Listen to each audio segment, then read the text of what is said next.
Isang magandang umaga sa ating lahat, mga kapatid ko kay Kristo, mula sa The Solid Rock Morning Devotion. Isang kagalakan na muli tayo ay makapagbulay-bulay ng kanyang mga salita.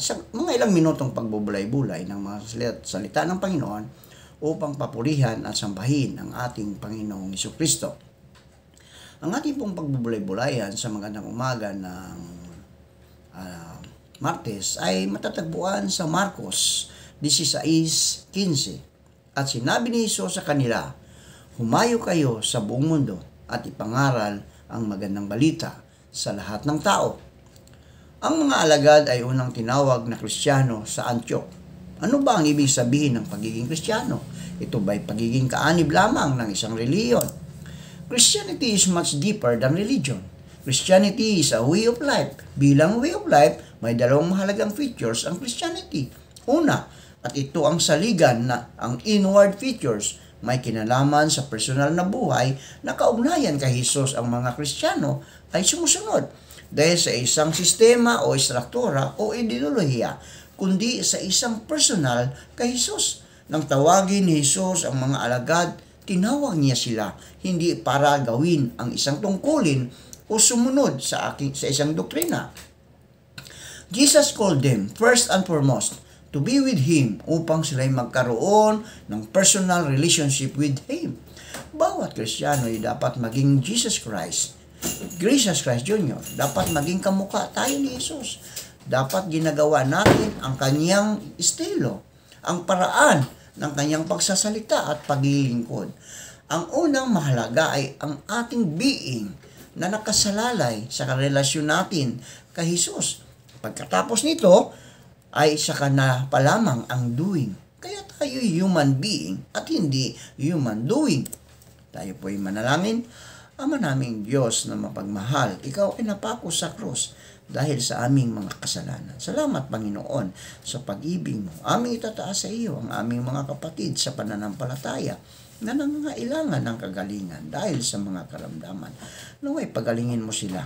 Aming ding itataas sa inyo ang aming mga kapatid na mangingisda, na sila ay ingatan mo sa laot ng karagatan, tulad ng pag-iingat mo sa iyong mga apostol na naroon sa laot nang ang malakas na hangin ay kanilang naranasan at ito'y iyong pinahinto. Salamat, Panginoon, sa mga katugunan sa aming mga panalangin. Ang personal conversion ang simula ng ating pagiging Kristiyano. But that is not the end of it. That's just the beginning. Marami ang nag-akala na matapos tanggapin si Jesus bilang Panginoon at tagapagligtas ay kumpleto na ang pagiging Kristiyano. Ito'y simula pa lamang ng ating spiritual journey. Kaya pumunta tayo sa second features. After the inward is the outward features of Christianity. Ito'y may kinalaman sa pagbabahagi ng pag-ibig ni Jesus sa iba. Ang first ay may kinalaman sa ating sarili, the inward. Itong pang-second ay may kinalaman sa iba, outward. Hindi pwede sa isang Kristiyano ang ermitanyo. Christianity cannot believe in isolation. Ang outward features ng Christianity ay tinatawag nating evangelism na hango sa salitang ebangelion, na ang ibig sabihin ay good news. Thus, evangelism is nothing else but sharing the good news. Ang mandate ng evangelism ay matatagpuan natin sa Marcos 16:15. At sinabi ni Jesus sa kanila, "Humayo kayo sa buong mundo at ipangaral ang magandang balita sa lahat ng tao." Pero good news nga ba? Kapag mali ang understanding natin at pamaraan ng evangelism, ang good news ay nagiging bad news. Kung mayroon kang makakasalubong at bigla mong tatanungin, "Ligtas ka na ba?" Igsoon, kapatid, matuturn off yun. Kung ikaw ay barbershop at dahil gusto mong mag-witness sa ginugupitan mo ay tinanong mo, "Handa ka na bang mamatay?" Baka naman kumaripos iyon ng takbo. Ang sabi sa Marcos 16:15, ipangaral ang magandang balita. Maraming Bible scholars ang nagsasabi na hindi accurate ang salitang ipangaral. Ang mas dapat daw ay sumaksi sa magandang balita. Ang pagsaksi sa magandang balita ay hindi lamang sa pamagitan ng pangangaral. The most powerful way to witness to Christ is through our lifestyle, through integrity in our spirituality. Sabi nga ng St. Francis of Assisi, "Preach the gospel at all times. Use words when necessary." Evangelism is not about preaching. It is not an activity nor an event to recruit people to the church. Madalas napaka-selfish ng motibo natin sa pagsasagawa ng evangelism para madagdagan ang ating mga miyembro, para tumaas ang ating statistic. Ang ebanghelismo ay ang pagsaksi sa pag-ibig at kabutihan ng Diyos sa pamagitan ni Jesus upang ang tao'y magkaroon ng malapit na kaugnayan sa Panginoon. It has nothing to do with church membership. Ang pagbabahagi ng magandang balita ang natural consequence ng ating pagiging Kristiyano. Sumasaksi tayo sa pamagitan ng halimbawa ng ating buhay. Kaya hindi lamang sa pamagitan ng evangelistic crusade, maaari nating ibahagi ang magandang balita sa pamagitan din ng pang-araw-araw nating buhay. Sinabi ni Marshall McLuhan na the medium is the message. Tayo mismong nagsasalita, ang mensahe, ang buhay natin, ang pinakamalakas na sermon. Bawat isa sa atin ay dapat na maging version, maging translation ng Bible.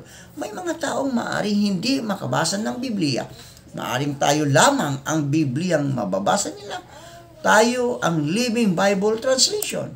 Makapanghahain lamang tayo ng tunay na pagsamba sa Diyos kapag mayroon na tayong personal na relasyon kay Jesus at kapag magkaroon na tayo ng marubdob na malasakit sa ating kapwa na sila'y ilapit sa Panginoon. Kapag nangyari ito, magaganap na sa atin ang sinasabi ni Apostol Pablo sa Roma 12:1. Kaya nga mga kapatid, alang-alang sa masaganang habag ng Diyos sa atin, ako'y nakikiusap sa inyo na ialay ninyo ang inyong sarili bilang handog na buhay, banal at kalugod-lugod sa Diyos. Ito ang karapat-dapat na pagsamba ninyo sa Diyos. Kung buhay ang ating pagsamba dahil sa ating pagsaksi sa bangad ng Biblia, God will be glorified. Kung banal ang ating pagsamba dahil sa pagsisikap nating maging kamukha ni Jesus, God will be glorified. Kung kalugod-lugod ang ating pagsamba dahil dinadala natin ang iglesia sa tao, God will be glorified. Tayo po ay manalangin. Panginoong Diyos, salamat na kami naging katagasunod mo, na binigyan mo ng karapatang maging anak at kaibigan mo. At gayon din ng responsibilidad na magmisyon sa iba upang mailapit sa iyo. Tulungan mo kaming maging tunay na tagasunod mo sa pamagitan ng isang buhay na binago mo, nilinis mo, at pinaging tapat mo. Makita ka nawa ng iba sa aming buhay upang sila man ay magnais na tanggapin ka bilang Panginoon at tagapagligtas. Amen at amen.